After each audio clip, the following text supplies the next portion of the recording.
Giovanni Maria Bellu est désormais convaincu que le naufrage fantôme a bien existé. Il se rend alors à Porto Palo. Il va enquêter sur ces pêcheurs qui auraient trouvé et rejeté en mer des dizaines de cadavres sans jamais en parler. Le 6 juin 2001, il publie dans La Repubblica un article qui fait sensation. Le bateau du naufrage fantôme, des dizaines de corps dans les filets des pêcheurs rejetés en mer. C'était un énorme scandale. Les pêcheurs ont commencé à mentir. Ils ont dit que tout était faux. À Porto Palo, c'est la déflagration. Le village devient la honte de la Sicile. L'Italie est horrifiée. Porto Palo a désormais un surnom qui ne le quittera plus, le village des pêcheurs cannibales.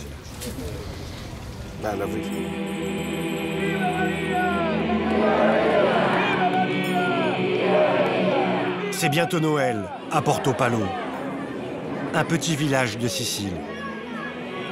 La procession de l'Immaculée Conception est un rendez-vous que personne ne manque. On y vient en famille, on se retrouve entre amis ou entre collègues. Ici, tout le monde est pêcheur, ou presque. Tous les habitants suivent la Vierge dans le dédale des ruelles. Bienvenue à Porto Palo, petit village hanté par le souvenir d'un naufrage fantôme. 283 victimes englouties il y a 14 ans, lors de la nuit de Noël 1996.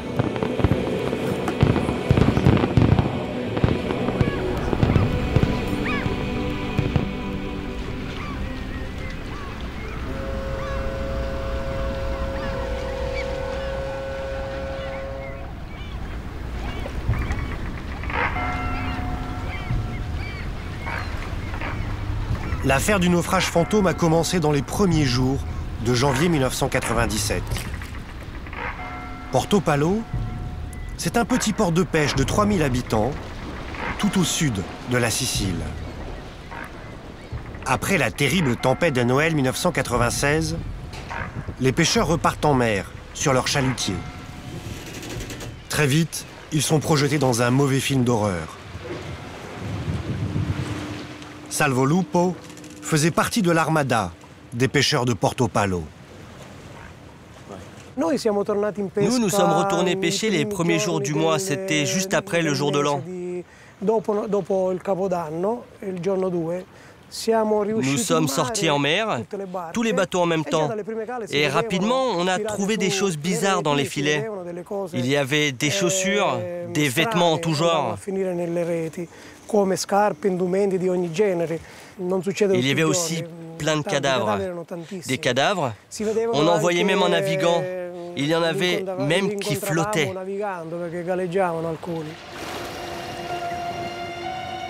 Cette pêche macabre va durer des semaines. Mais les pêcheurs vont respecter une incroyable omerta. Ils décident de ne rien dire. En mer, lorsqu'ils communiquent par radio, ils inventent même un langage codé pour protéger leurs terribles secrets. Au début, je ne comprenais pas ce qu'ils se disaient. Ça parlait de thon à la radio. J'entendais dire qu'on pêchait des thons ici ou là. Mais les thons, c'était les cadavres. Je l'ai compris car moi, j'arrivais pas à en prendre des thons. Et pourtant, je connais bien mon métier.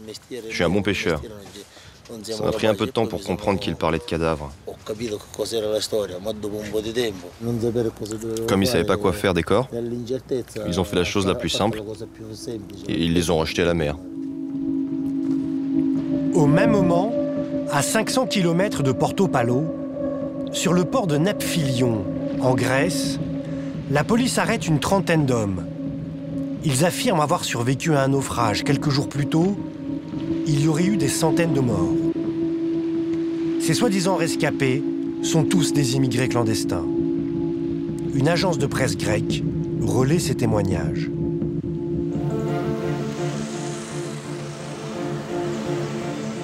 En Italie, aucun média ne réagit, alors que le supposé naufrage aurait eu lieu au large de la Sicile. Mais un journaliste anglais basé à Rome, John Hooper, va s'intéresser à cette histoire. J'étais au début très sceptique vis-à-vis de cette histoire. Car un des problèmes, c'est que les immigrés clandestins mentent souvent sur ce qu'ils ont vécu.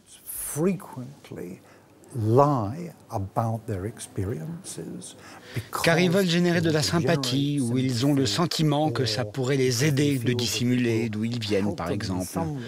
Et tout un tas de raisons qui font qu'ils ne disent pas la vérité.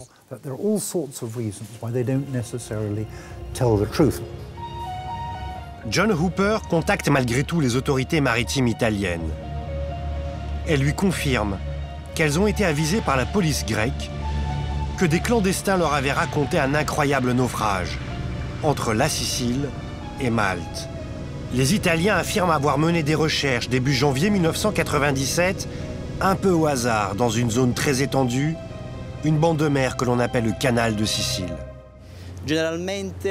En général, il est facile de trouver les restes d'un naufrage comme celui-là, qui a eu lieu à proximité des côtes.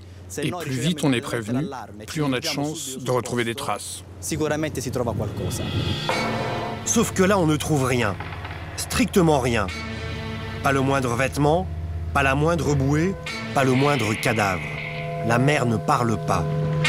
Aucun indice de ce naufrage fantôme. Les clandestins auraient-ils tout inventé? Et c'était la principale objection à cette affaire. Beaucoup de gens disaient dès le départ où étaient les preuves matérielles. Il n'y avait ni corps, ni épave. Et les experts m'ont dit qu'ils n'espéraient pas les découvrir compte tenu du peu d'informations dont ils disposaient. Le journal de John Hooper décide malgré tout d'envoyer des reporters en Grèce pour vérifier l'histoire. Les clandestins qui prétendent avoir survécu au naufrage sont pakistanais, indiens et sri-lankais. D'après leur récit, nous avons reconstitué ce qui se serait passé la nuit du 24 décembre 1996. Les clandestins se trouvent alors à bord d'un cargo de transport de poissons, le Johan. Ils sont entassés dans les cales depuis des semaines. Ils sont des centaines à attendre de rentrer illégalement en Europe. Vers 1h du matin, ils doivent être transbordés sur un plus petit bateau, le F-174, pour rejoindre la Sicile et les plages de Porto Palo. Mais cette nuit-là, la météo est très mauvaise. Au cours du transbordement, le Johan percute le petit bateau plein à craquer. Il aurait coulé avec toute sa cargaison de clandestins.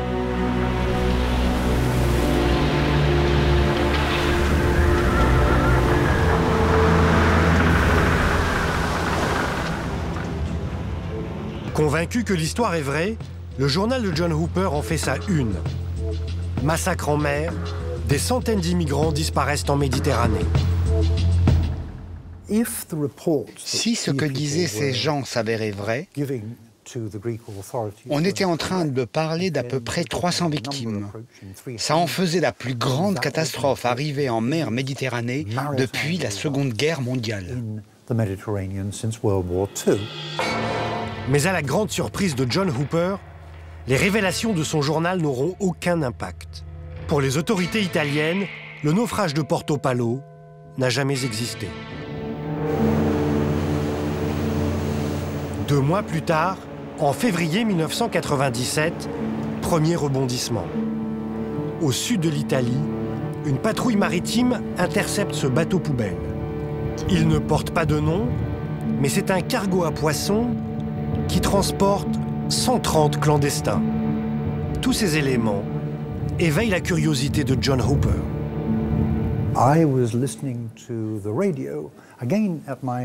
Un jour où j'écoutais la radio, on parlait d'un bateau qui avait été arraisonné dans le port de Reggio de Calabre.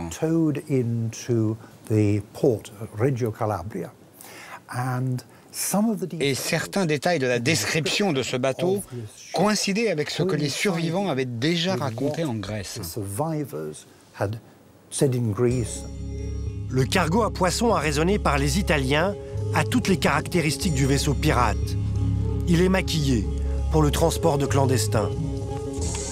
S'agirait-il du Johan, le cargo à poissons impliqué dans le naufrage fantôme au large de Porto Palo? John Hooper saute dans un avion et débarque sur le port de Reggio Calabria, accompagné de ce photographe, Franco Cuffari. Ensemble, ils grimpent à bord du mystérieux cargo. C'était un désordre invraisemblable. Il y avait des sacs par dizaines. Et il y avait aussi cette odeur âcre et très caractéristique d'un endroit dans lequel beaucoup d'hommes ont été enfermés ensemble. Le photographe tire plusieurs clichés de la proue du bateau. Il est intrigué par une superposition grossière de couches de peinture. La première photo que j'ai faite, c'est cette photo de la proue du bateau. On peut y distinguer une inscription. Et on voit très bien, très nettement que cette partie du bateau a été repeinte. À l'aide d'un logiciel spécialisé, Franco Cuffari commence à éclaircir l'image. Il la trafique pour distinguer ce qui se cache sous cette couche de peinture. J'étais debout derrière lui quand il travaillait. Et progressivement, on a vu le nom Johann apparaître peu à peu sous nos yeux. C'était un moment extraordinaire. On était vraiment émus. On a compris à ce moment-là que nous avions trouvé ce que nous allions appeler le bateau de la mort. C'était le minimum de preuves qu'il était nécessaire pour prouver que ces gens étaient vraiment morts. Car on n'a jamais retrouvé d'épave et on n'a jamais retrouvé de corps. Le journal de John Hooper publie un second article. On a trouvé le bateau de la mort. Cet article déclenche enfin une enquête judiciaire en Italie. Quelques mois plus tard, en juin 1997, coup de théâtre. Le commandant du Johann est arrêté par hasard dans un port italien. C'est un Libanais bien connu de la justice. Sa spécialité, le trafic de clandestins. Il s'appelle Youssef El Halal. Interrogé rapidement sur l'affaire du naufrage fantôme, il sera relâché sans être inquiété après quelques semaines de détention.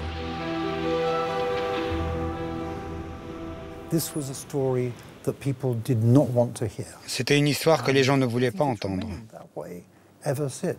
Et il faut se souvenir, c'était un événement très important. Ça l'était à l'époque et c'est encore aujourd'hui le plus grand désastre concernant le trafic d'immigrés. Et pourtant, ça n'a eu aucun retentissement. Les mois passent, les années s'écoulent. En Italie, tout le monde a oublié la légende du naufrage fantôme.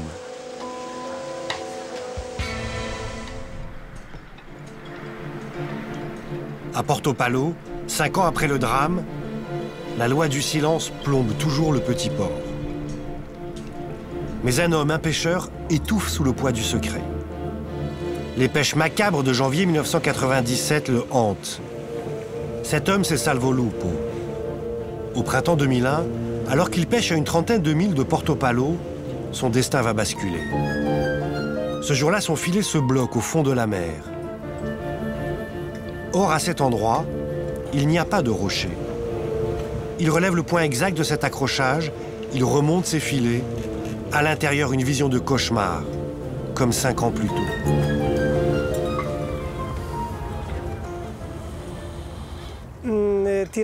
En remontant les filets, j'ai vu qu'ils étaient déchirés. Au milieu des poissons, il y avait plein de choses bizarres, des restes, des vêtements, des chaussures. Et il y avait aussi des os. Au milieu de cet enchevêtrement, il trouve un document qui l'intrigue. Cette pièce d'identité plastifiée. C'est celle d'un adolescent tamoul du Sri Lanka. Il a 15 ans. Il s'appelle Ampalagan Ganeshu. Cette carte d'identité, je l'ai rapportée à la maison. Je l'ai gardée quelques jours pour essayer de comprendre ce que je devais faire. Et puis, je me suis dit que je ne pouvais pas cacher une telle chose. Salvo Lupo contacte alors un journaliste de Rome.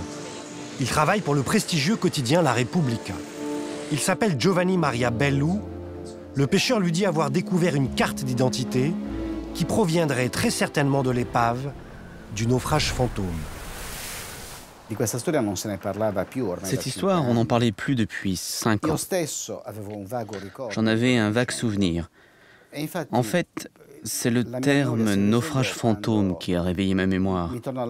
Car c'était avec cette expression « naufrage fantôme » que l'histoire avait été racontée au début. Le journaliste reprend l'enquête. En Italie, il parvient à retrouver l'oncle d'Ampalagan. Celui-ci va reconnaître son neveu.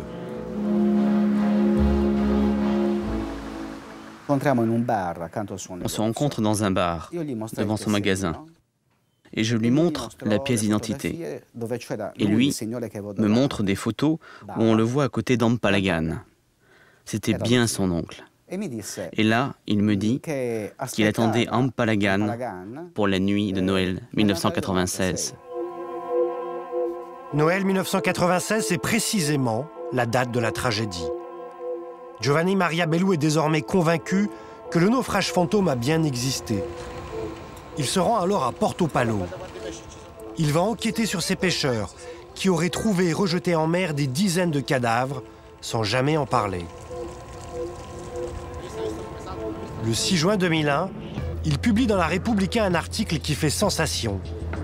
Le bateau du naufrage fantôme, des dizaines de corps dans les filets des pêcheurs, rejetés en mer. C'était un énorme scandale. Les pêcheurs ont commencé à mentir. Ils ont dit que tout était faux. À Porto Palo, c'est la déflagration. Le village devient la honte de la Sicile.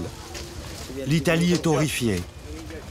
Porto Palo a désormais un surnom qui ne le quittera plus, le village des pêcheurs cannibales. Le cours du poisson s'est effondré.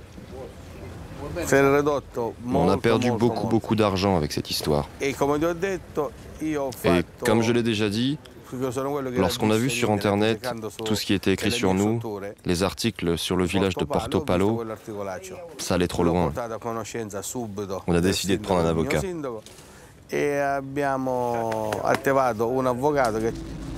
Les pêcheurs de Porto Palo s'estiment victimes d'une injustice. Ils affirment avoir toujours aidé les clandestins, de passage. Comme le montrent ces images tournées en 2006, c'est par famille entière qu'ils débarquent régulièrement sur le port. En 15 ans, selon une estimation officielle, près de 10 000 clandestins ont en effet transité par Porto Palo. Nous avons 400 volontaires sur une population d'environ 3400 personnes. Je défie quiconque de trouver un pourcentage aussi élevé de bénévoles qui se consacrent à l'accueil des immigrants, non seulement en Italie, mais aussi en Europe. Porto Palo, c'est la porte d'entrée de l'Europe. C'est pour cette raison qu'autant de clandestins y débarquent. Dans le port, à côté des bateaux de pêche, on trouve un véritable cimetière d'embarcations exotiques. Ce sont des barques de clandestins abandonnés. C'est facile de rentrer ici la nuit. Il n'y a aucun contrôle dans le port. Il y a 15 ans, ici, toutes les nuits, des bateaux assez rapides arrivaient pour débarquer des clandestins. Et à chaque fois, c'était 10 à 20 personnes par nuit. Reste une question. Pourquoi les pêcheurs ont-ils alors rejeté en mer les cadavres du naufrage de Noël 1996 et gardé le silence sur leur découverte? En Sicile, on est méfiant vis-à-vis de la justice. 15 ans après les faits, les pêcheurs affirment avoir eu peur que leur bateau ne soit bloqué à quai pendant des mois, le temps de l'enquête judiciaire. À Porto Palo, on est 200 familles qui vivent de la pêche. Si on fait quelque chose de ce genre, on se met à parler. On bloque 200 personnes. Qui viendra nous aider si on reste bloqué pendant 40 ou 50 jours? Ça n'est vraiment pas possible. Ces pêcheurs ne vont pas pardonner à Salvo Lupo d'avoir révélé leur secret. Il a commis ce qui en Sicile est considéré comme un crime, il a parlé. Il va en payer le prix, il est rejeté par tout le village. En réalité, les problèmes les plus importants, c'est Salvo Lupo qui les a eus. Il a été victime d'ostracisme, de l'hostilité de son entourage, et il a été marginalisé. Ses enfants ont même été embêtés dans la rue.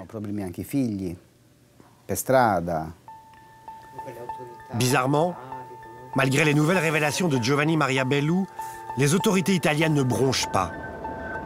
Aucune recherche n'est organisée pour tenter de retrouver l'épave, qui gît certainement au large du port. C'est à nouveau Salvo Lupo et le journaliste qui vont prendre les choses en main. Ils se mettent en tête de retrouver eux-mêmes l'épave. C'est le journal La Repubblica qui va financer cette expédition sous-marine totalement improbable. Mon journal s'est convaincu qu'il fallait faire cet investissement pour chercher l'épave. Et on a eu la chance de rencontrer une société d'exploration sous-marine, la société Nautilus. C'est l'une des plus importantes en Italie. Ils se sont sentis concernés par cette histoire et ils l'ont prise à cœur. Une nuit de juin 2001, Salvo Lupo embarque à bord de son bateau le journaliste et 2 techniciens munis d'une caméra sous-marine télécommandée. Direction, la zone d'où le pêcheur a remonté la pièce d'identité. Nous sommes partis de nuit vers 4 heures du matin pour éviter de croiser des gens du coin, des curieux. Nous sommes arrivés sur la zone du naufrage à 6 heures. C'était sur le canal de Sicile, à l'endroit exact où le bateau avait coulé. Mais sur place, ils ne trouvent rien. La caméra, montée sur un sous-marin miniature, filme des heures, sans la moindre trace d'une quelconque embarcation. En surface, la tension monte. Tout le monde doute de Salvo. Et Salvo était fou furieux. Il était comme un dieu de la mer, en colère. Il était à bout.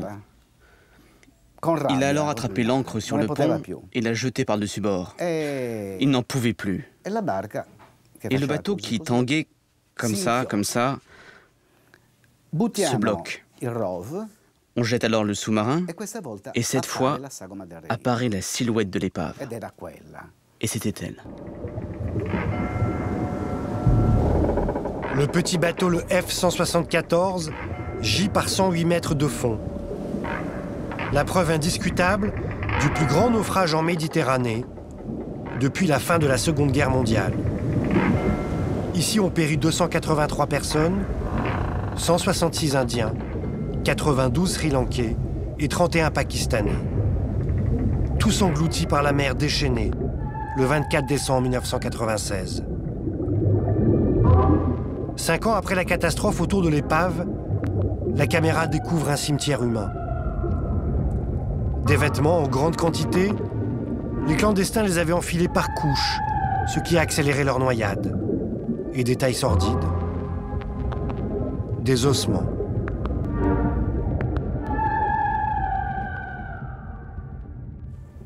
Nous étions satisfaits, bien entendu, mais en même temps, il y avait un sentiment de tristesse. On venait de retrouver l'épave d'un naufrage dans lequel 300 personnes étaient mortes. Et là, on a compris qu'on ne pouvait plus parler de naufrage fantôme.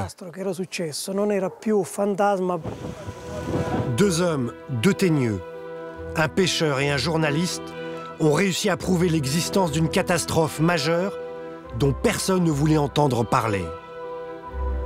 Le 15 juillet 2001, à la une du quotidien La Repubblica, nouvel article. Le bateau fantôme, les photos, ainsi sont morts 283 clandestins. C'est la 2e fois dans cette histoire que la vérité éclate grâce à des journalistes. Pour les proches des victimes, c'est un immense soulagement. Quand j'ai ouvert La Repubblica, le journal Repubblica, j'ai appelé immédiatement et j'ai demandé qu'on me passe le journaliste. Ils me l'ont passé et je l'ai remercié. Il m'a dit « Mais pourquoi me remerciez-vous ?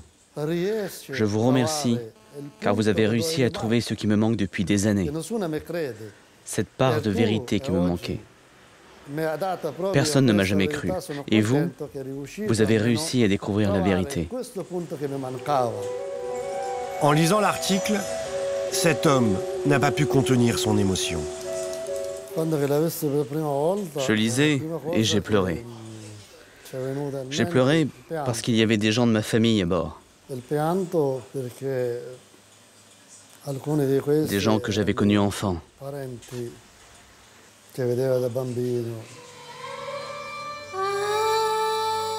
En Inde, au Pakistan et au Sri Lanka, depuis 6 ans, ce sont 300 familles qui pleurent leurs proches, disparus dans le naufrage, dans l'indifférence générale.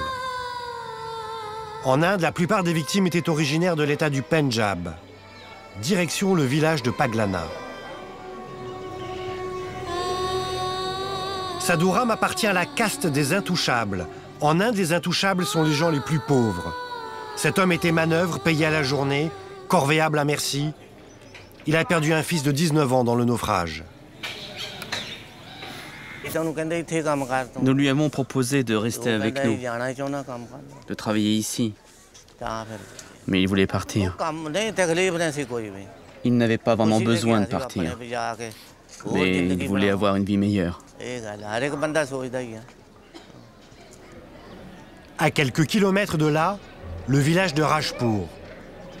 Amrik avait 18 ans lorsqu'il est parti d'ici. Il rêvait de faire fortune en Europe.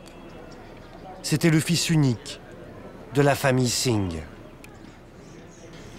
Ceux qui sont partis à l'étranger, ils ont aujourd'hui de belles maisons en Inde. Notre fils aussi, il rêvait de ça. À la sortie du village, Shannan Kaur, malgré ses 70 ans, doit encore travailler dans les champs. Dans le naufrage, elle a tout perdu. Son fils de 25 ans et toutes ses économies. Nous avions payé 140 000 roupies et nous devions encore en verser 100 000 à son arrivée. 240 000 roupies, près de 4 000 €, une fortune pour ces familles indiennes. On a mis tout notre argent et on a hypothéqué notre terrain pour qu'il puisse partir. Un mois après le départ de son fils, Shannan Kaur a reçu une lettre postée de Grèce lors d'une escale du bateau. Il y évoquait ses conditions de vie effroyables. Il écrivait qu'il devait boire de l'eau de mer et manger de l'herbe. Ce témoignage terrible a été confirmé par les 29 rescapés du naufrage fantôme. C'est dans le village de Tanda-Urmar que nous avons retrouvé l'un de ces miraculés, Susha Singh. En 1996, il était militaire. Sa femme était malade, il a eu besoin d'argent pour la soigner. Il a alors décidé de partir pour l'Europe. 3 mois de périple payés 250 000 roupies, environ 4 000 €. 3 mois entre les mains de trafiquants sans scrupules. Pendant 3 mois, ils ne nous ont rien donné à manger. C'était pas facile. Ils ne nous nourrissaient que pour que l'on tienne debout, que pour nous maintenir en vie. Susha Singh a passé plusieurs semaines à bord du cargo le Johan. La terrible nuit du 24 décembre 1996 au large de la Sicile restera à jamais gravée dans sa mémoire.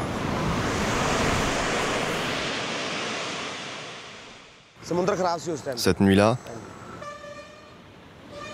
la mer était très agitée, il y avait des grosses vagues, elles étaient énormes. Et puis, on nous a dit de nous préparer.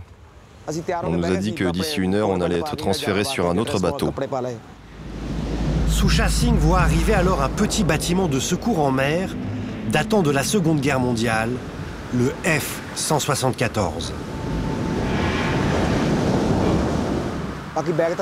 Ils nous ont dit qu'on ne pouvait pas prendre nos sacs.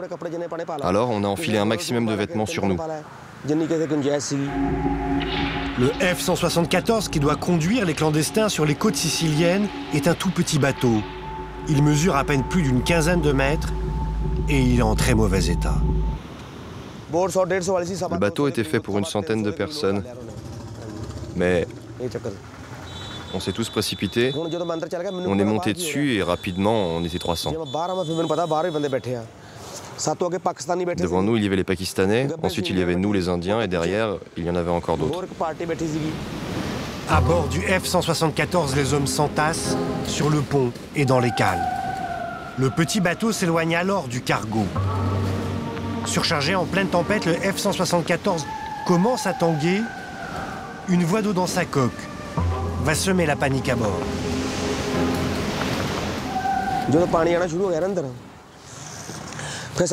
Quand l'eau a commencé à monter, ils nous ont donné des seaux. C'était la panique.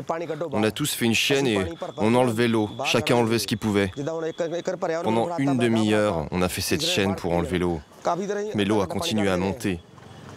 On en avait jusqu'à la taille.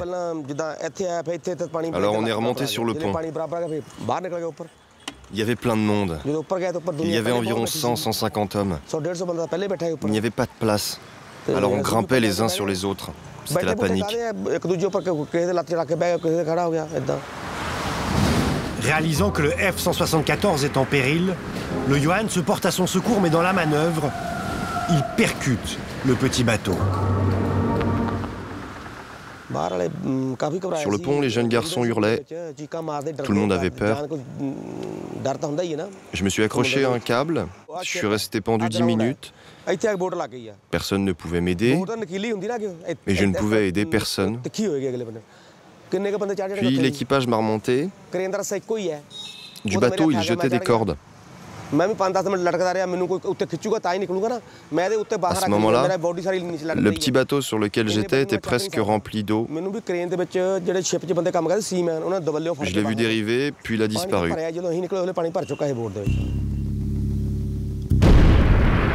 Le F-174 et sa cargaison de 283 clandestins coulent en moins de 20 minutes. Après le naufrage, le Johan a continué sa route vers la Grèce. C'est là que Susha Singh a été débarqué avec 28 autres survivants en janvier 1997. Aujourd'hui, il est à la retraite. Il regrette d'avoir dépensé toute sa fortune, 250 000 roupies, 3 500 €, pour ce voyage où il a failli laisser sa vie. Si j'avais pas tout dépensé pour ce voyage, aujourd'hui, je vivrais mieux. En Inde, devant la haute cour de justice du Pendjab, 32 trafiquants ont été jugés et condamnés pour cette affaire. En 1999, le propriétaire du cargo à poissons, le Johan, FTQ Zerboudakis, est condamné en Grèce à 6 ans de prison. En 2001, après la découverte de l'épave du F-174, la justice italienne se doit de réagir. À l'époque, Romano Prodi est président de la Commission européenne. Il pèse de tout son poids pour qu'un procès ait lieu. Pourquoi nous nous sommes sentis concernés? Parce que ces clandestins venaient en Italie. Et il y a un certain niveau de civilisation que l'on doit maintenir. Ils étaient quelque part les symboles de tous les clandestins qui étaient arrivés avant eux, de tous ceux qui étaient déjà morts avant eux. Démarre alors une saga judiciaire à rebondissement qui va durer 9 ans. La justice identifie 2 personnes considérées comme responsables du naufrage. Le commandant du cargo Johan, Youssef El Halal, le Libanais déjà arrêté par le passé pour trafic de clandestins. Et Torab Ahmed Sheikh, alias Mr. Tony, le propriétaire du petit navire qui a coulé. Il est d'origine pakistanaise, installé dans l'île de Malte, officiellement comme restaurateur. Le premier acte se joue en 2003 au palais de justice de Syracuse. Mais le procès est expédié, les témoignages des survivants et des familles sont balayés, les 2 accusés sont acquittés, faute de preuves. C'est la consternation. D'un côté, ça me faisait rire. Mais de l'autre, c'était quand même douloureux d'entendre le président du tribunal dire qu'il n'y avait pas eu de preuves suffisantes au regard de la loi. En Inde, l'acquittement des deux hommes provoque un scandale. Balwant Singh Khera, un politicien du Pendjab, a créé une fondation pour les victimes. Il confectionne cette banderole et il part pour le Vatican. Il veut rencontrer le pape pour lui faire part de son indignation. Punissez les criminels. Quand on a été à Rome, on s'est dit qu'on irait voir le pape. Mais on a été arrêté par la police. On ne comprenait pas ce qu'ils nous disaient. Ils nous ont emmenés au poste. Ils nous ont gardés 2-3 jours. Ils ont dit, vous avez commis un crime. Vous avez manifesté. C'est pour ça qu'on vous arrête. Il y avait des familles de victimes, des gens inquiets qui n'avaient rien fait de violent. Ils n'avaient même pas scandé le moindre slogan. Au Pakistan, un homme organise lui aussi des manifestations. Zabiullah a perdu un fils dans le naufrage. On a fait des banderoles et on était 4000 personnes. On est allé manifester devant l'ambassade d'Italie à Islamabad. Il se déplace aussi dans les écoles où l'on raconte l'histoire des naufragés de Porto Palo. Vous connaissez l'Italie ?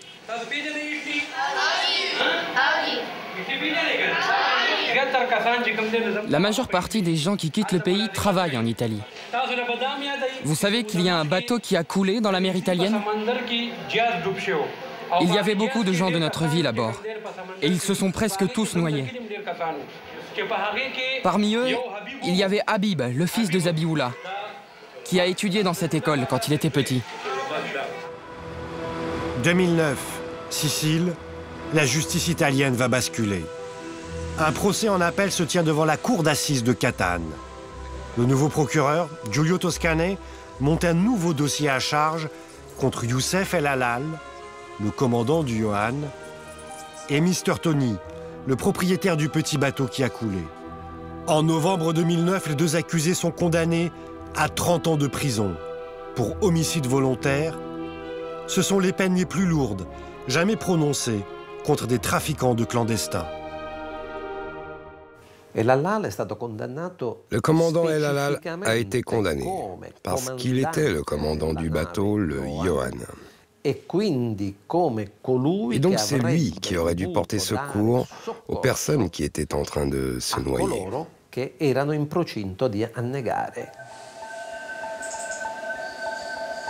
L'avocat des familles de victimes indiennes et sri-lankaises, Paolo Reale, va faire la démonstration que le commandant El Halal et Mr. Tony avaient une parfaite conscience des risques qu'ils prenaient le soir du transbordement. Ceux qui entassent des clandestins dans des conditions pareilles savent qu'ils mettent la vie de ces personnes en danger. Si je mets 400 personnes dans un bateau prévu pour en contenir 10, je ne peux pas ensuite dire que j'ignorais qu'il pouvait couler. Simonetta Cresci, l'avocate des 32 familles pakistanaises, va revenir sur le cynisme des deux trafiquants, pour qui les clandestins n'avaient plus la moindre valeur. Mais pourquoi sont-ils morts? Parce qu'ils avaient payé. Ça n'intéressait plus les trafiquants de récupérer des naufragés. Ils ne voulaient pas s'embêter ou perdre du temps. De toute manière, les clandestins avaient payé. Ils étaient devenus une marchandise qui n'avait plus aucune valeur. Le commandant El Halal a été condamné par contumace. Il n'a pas assisté à son procès. Un temps reconverti, comme brocanteur en France, il a disparu de la circulation en 2003. Il nous a fallu 6 mois pour retrouver sa trace, au Liban, son pays natal. Il y travaille désormais dans une épicerie. Pour lui, le verdict de la justice italienne pour homicide volontaire est totalement injuste. Homicide et volontaire en plus. C'est moi que j'ai voulu les tuer, assassiner. Les Italiens veulent un bouc émissaire. Que le bouc émissaire? C'était moi. Ils ne pouvaient pas trouver un autre. Selon lui, il a fait tout ce qu'il pouvait pour sauver les clandestins. On a jeté tous les moyens de sauvetage qui étaient sur le Johan dans la mer. De la lumière, les phares, les lumières, les RFD, là, le bateau gonflable. On a donné tout ce qu'il y a des bouées et tout ça. On a jeté tout ça en mer. Quand je ne l'ai plus vu, je ne l'ai plus sur mon radar ou bien n'importe quoi, j'ai fait des recherches pour 3 heures. 15 ans après les faits, il affirme n'avoir été qu'un simple exécutant aux ordres. Le responsable, c'était le propriétaire du Johan, le grec Zerboudakis, déjà condamné à Athènes. Eftichios Zerboudakis, le propriétaire du Johan, c'était celui qui a donné l'ordre de toute l'opération, du transport, transportement et tout ça. C'était pas moi le responsable. Moi, je suis responsable de la navigation, rien du tout d'autre. Si Youssef El Halal nie sa responsabilité dans le naufrage, il reconnaît avoir convoyé des clandestins à bord du Johan. Je suis coupable du transport de clandestins. Ce qui se passe, selon la justice, par un transport de clandestins. C'est pas par assassin. Moi, je ne suis pas assassin. Le commandant affirme même que les clandestins étaient bien traités à bord de son bateau. Mon équipage était bien, on leur donnait de la nourriture, des bonbons, des cigarettes gratuitement. Ils n'avaient pas faim, ils n'avaient pas soif, ils n'avaient pas soif. Le commandant se voit comme un prestataire de service. Il fournissait de la main-d'œuvre. Il réfute le terme de négrier. Il n'y a pas de négrier, sauf celui qui achète et qui vend. Moi, j'ai jamais acheté ni vendu, j'ai transporté. L'autre condamné dans cette affaire se trouve à Malte. Il a été surnommé le prince des négriers. C'est Tourab Ahmed Sheikh alias Mr. Tony. Lui aussi, nous l'avons retrouvé. Il a fait rentrer des milliers de clandestins en Allemagne et en Italie. Entre 1987 et 1996, il a bâti une fortune grâce au trafic d'êtres humains. Aujourd'hui, il est ruiné. Il vit seul dans un petit port de Malte et il attend résigné son extradition. Je n'arrête pas d'y penser. Prison à vie, avec un minimum de 30 ans, sans remise de peine. Donc je ne pense pas que si je vais en prison, j'en ressortirai vivant un jour. Le soir du drame, Mr. Tony ne se trouvait pas à bord de son petit bateau, le F-174. Par peur de la tempête, il était resté à terre et s'était d'ailleurs disputé avec ses associés.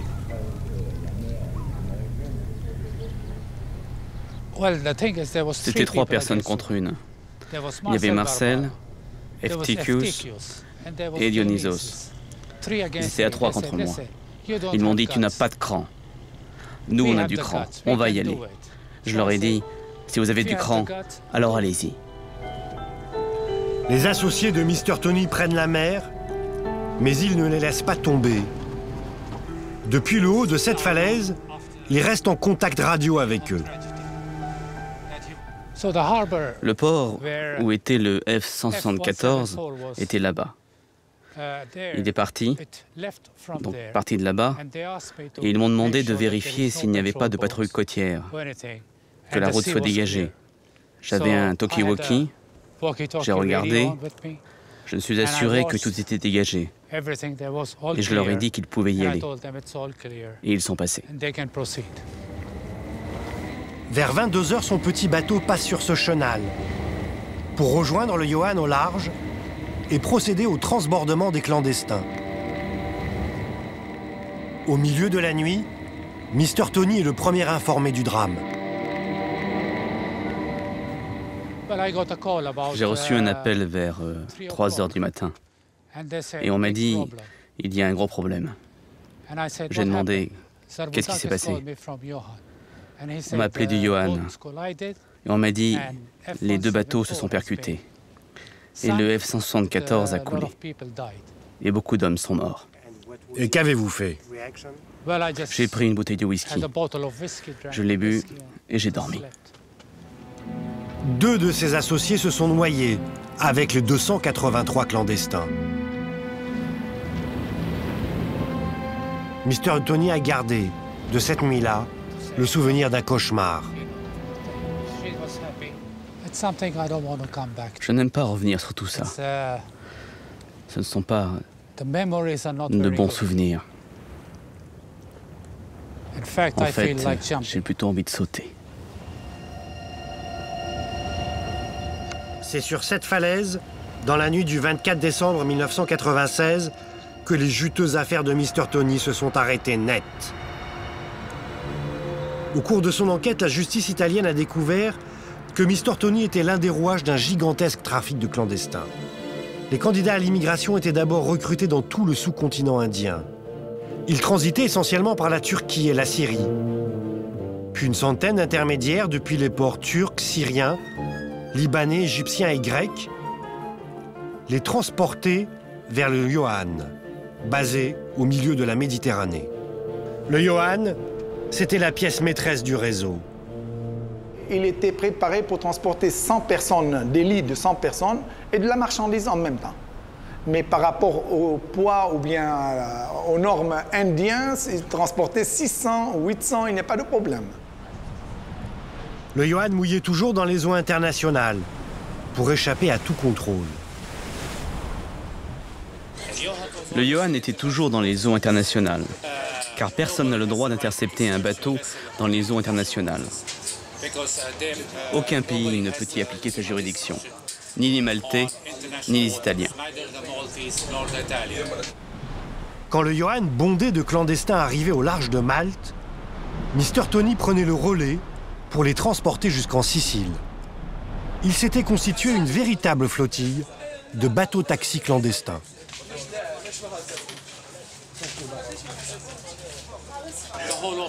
Toute l'opération était comme un gâteau. Certains faisaient leur partie, d'autres une autre partie. La dernière part du gâteau, c'était moi. Je devais transporter les gens du Ioann en Sicile. C'était la dernière partie du gâteau.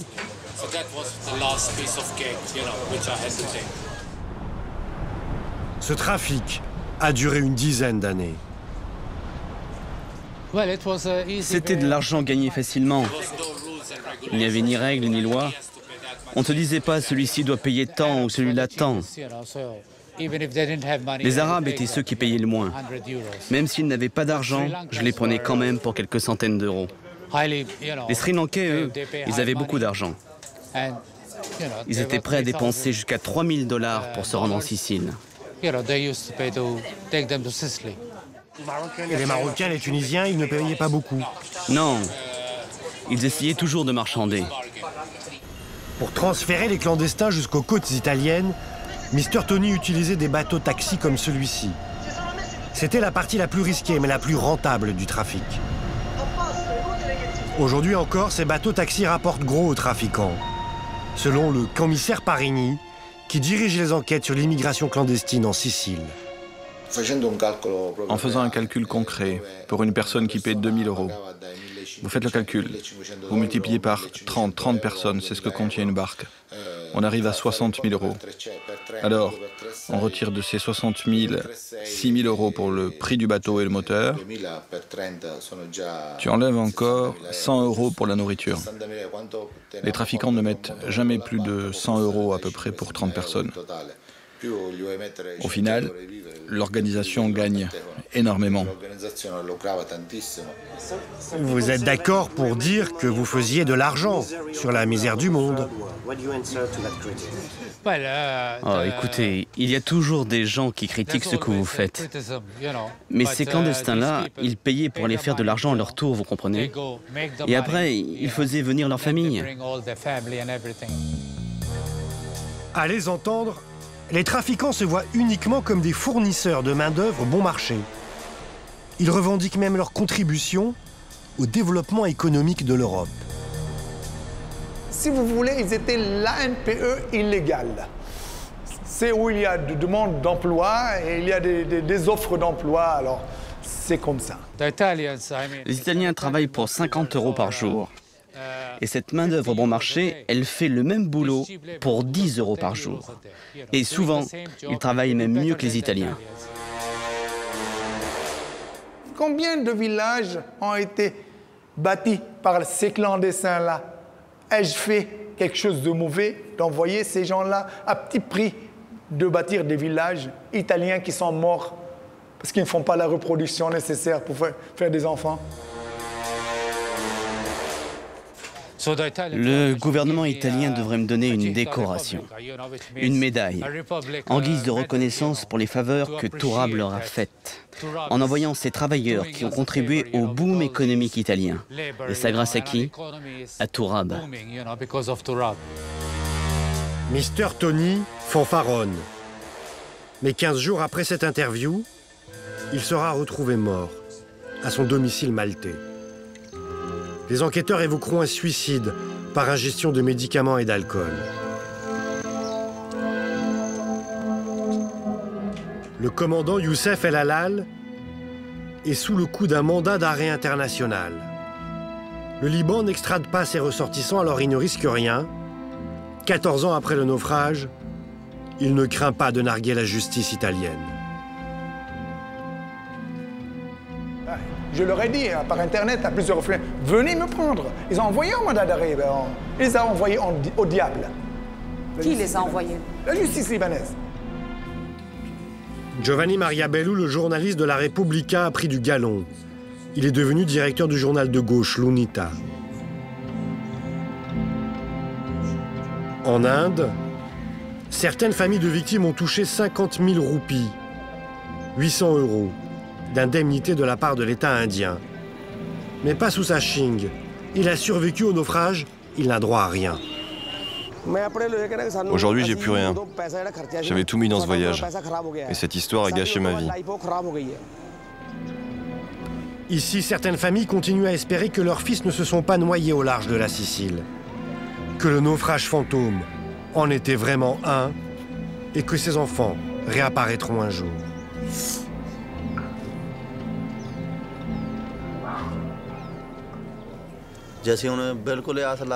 Ça fait 15 ans qu'on n'a pas de nouvelles. On commence à perdre espoir.